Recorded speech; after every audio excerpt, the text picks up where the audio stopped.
We start as we customarily do with the UFC. They returned with a big crowd in Orlando, Florida. In your main event, Stephen Wonderboy Thompson had a little trouble early.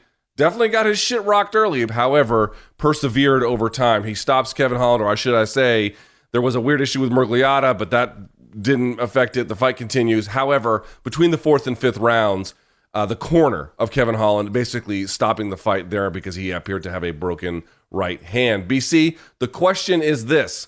Did this fight prove that Wonderboy Thompson is still a viable top welterweight contender?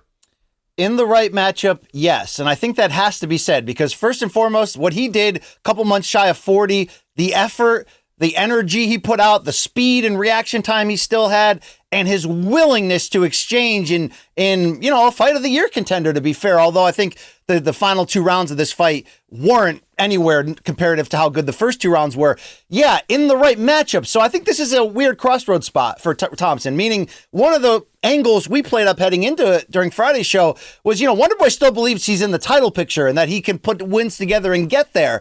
But Luke, I really want to counter that. I think he should change his model completely, and you can argue he already has. In the post-fight, who was he talking about potentially fighting? Conor McGregor. I mean, he was making sort of smart proclamations out there to the UFC in sort of, nice guy hidden terms, which is this. If you put me against Bilal Muhammad or Gilbert like you did my last 2 fights, I could lose a clean decision and kind of get handled by that. So in that regard, Luke, I really don't think he's still in the overall title picture or could change his recent rate of success. But his willingness to fight such an action-friendly fight, and look, he's always such an affable, lovable guy and all that.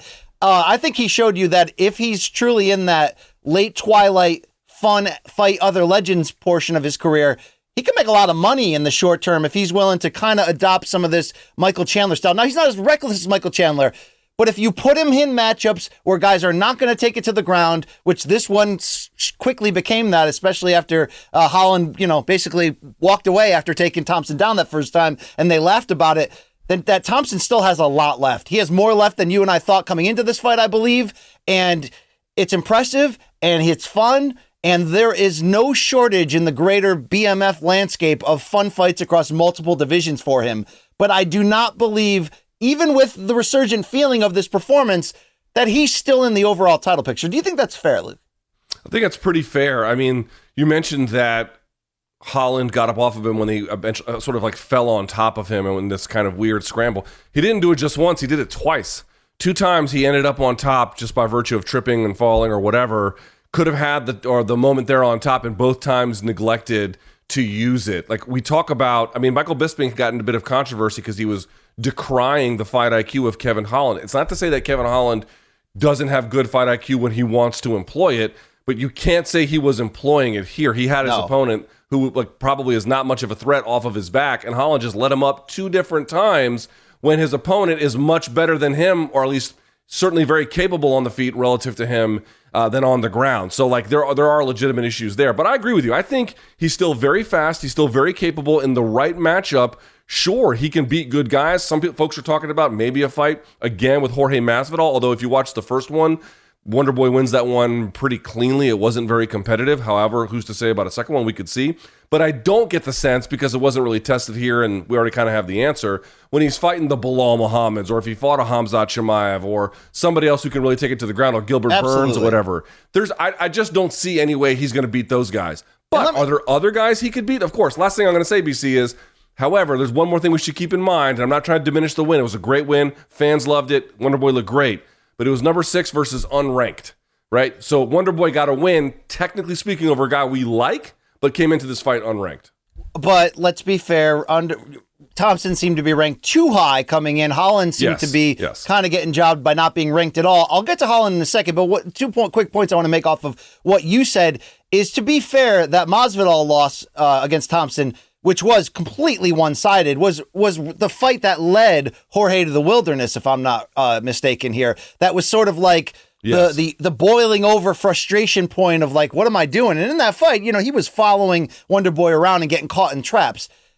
In relation to a potential rematch between the two, I feel like Wonderboy was going out of his way to show everybody with the way that he fought, which was perfectly helped by some things that Holland didn't do as an advertisement that he's willing to be that fun name action fighter if you give him the chance to do that. And if you give him the type of matchmaking that a guy in his spot, former title challenger, very well respected, but yet still has a lot left in the tank, can produce. So I think the idea of him and Masvidal a second time, I don't even think about the first fight in that regard. I think it'll be what it'll be, which is Thompson trying to make a fun fight on the feet. But Luke, you brought up Bisping's harsh comments regarding Kevin Holland, and I think the reason why this ended up playing out the way it did was basically exactly what Michael Bisping was saying, Luke, and I felt it watching it live. What the heck's Kevin Holland doing? And this is the same night where I had legitimate concerns about the matchmaking decisions and the timing for Tai Tuivasa, which I'm sure we'll get into. But for Kevin Holland, it's not the matchmaking opportunities, it's the style he employed. I get wanting to play up and be that guy and make an action fight and being like, hey, we're in this, we're having fun, we're talking to each other, we respect each other, let's go after it. But there became a point where Holland was consistently on the losing end of these exchanges. I know that's hard for a guy to take when it's Holland who has big power, and there were times early where he was hurting Wonder Boy and you wondered if he was, on his way to a knockout. But in rounds 3 and 4, it started to become clear that he was just getting beaten down and taking way too much punishment and constantly absorbing the type of punishment that usually gets guys finished, yet wasn't trying to adapt his game plan or style. I'm not saying it's easy in a firefight to do that. He had an injured hand. There's a lot going on there.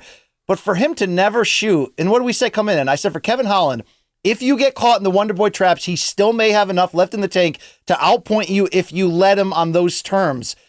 I don't know if this was Kevin Holland's plan. I don't know if he had a plan. I don't know if he just got in there and just fell in love with the fun direction that this was going and figured, look, late, I'm going to beat him with my power.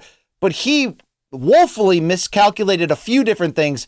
For him not being willing to take the fight to the ground where there seemed to be an avenue where he could gain some control or gain some time off after taking huge shots or what have you, considering other fighters had done the exact same thing to him. Derek Brunson, Vettori, and sort of controlled him and exposed him. Chimaev in the last fight. I think that's a big fail on which direction right now Kevin Holland is actually going. And when you add in his retirement talk and his sort of unhappiness even before the fight happened with the potential rewards he was going to get by fighting Hamza on short notice, I think Kevin Holland's going to have to take a long look in the mirror at what am I fighting for? What direction am I really going? And I'm not saying like you can't be a Tuivasa or a Derek Lewis and be open and say, nah, bro, I'm here for the money. I don't care about all your spoils and fame and royalty. But you need to be the biggest advocate of your own career at the end of the day. And I think too many guys are just like, F it, man. I'm the new cowboy and the UFC will take care of me. And even if they do, quote unquote, take care of you by certain favorable matchups or by extra money here and there, is that the best use of your career to maximize it, what you're looking for? If Kevin Holland is just here to have a good time, then party on, dude. But if he's not, Luke, he's not maximizing the skill set and the hard work that he's put in to get to this point. I think you got to ask, and of course we don't know the answer to what I'm about to ask, but it is worth asking, like, why would Holland fight that way?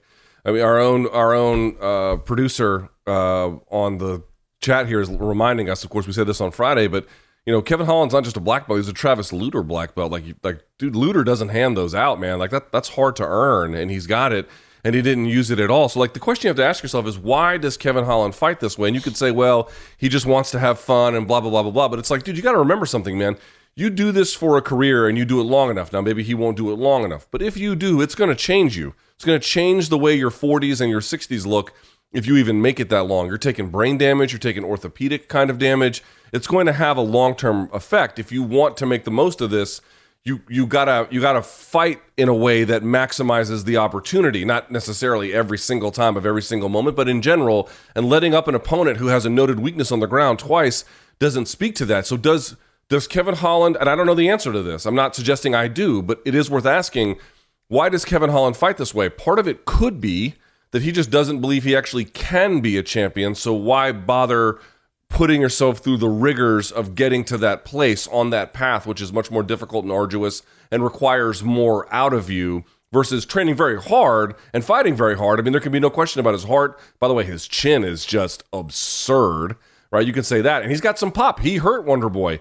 But it looks to me like there's some internal questions that are happening about how much he actually likes this, in what ways he actually likes this. Like, I don't like training this way. I don't like fighting this way. I only like this way. And that's fine But the rewards for fighting this way, if you do want to fight that way, they are much narrower. They are much slimmer. They are much harder to come by. The rewards beyond that are the very significant, lasting ones. You're making a choice to fight this way. Your record's going to speak to it, and in the end, your body and your pocketbook are going to speak to it as well. It's an interesting trade-off. I don't know if it makes a lot of sense. No, I mean, it's hard because we want these type of fights. That fight was so much fun. I saw a lot of people tweeting, fight of the year contender. This feels old school. This is wild. It shouldn't have been that good in many ways. And it's like I hate coming down on Kevin Holland for wanting to be that guy. But sometimes you become that guy when you have figured out you can't be anyone but that guy.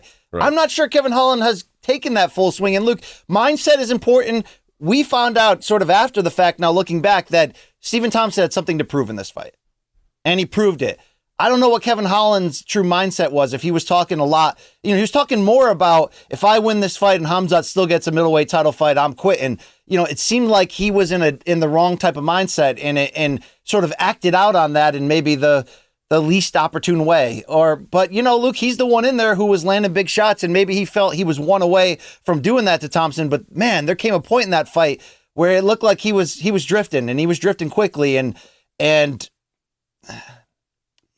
that's when I need you to bounce back and be smart and safe and take a look at the situation, figure out the score in your head and try to figure out what you need to do to win. And I don't think anybody would have been mad at him if that led to a succession of takedowns and some ground and pound. But you live and you learn, Luke. He's in a precarious spot now with 2 consecutive defeats. Still a fun name, still a great reputation, but he's going to have to earn his way back into these type of matchups now.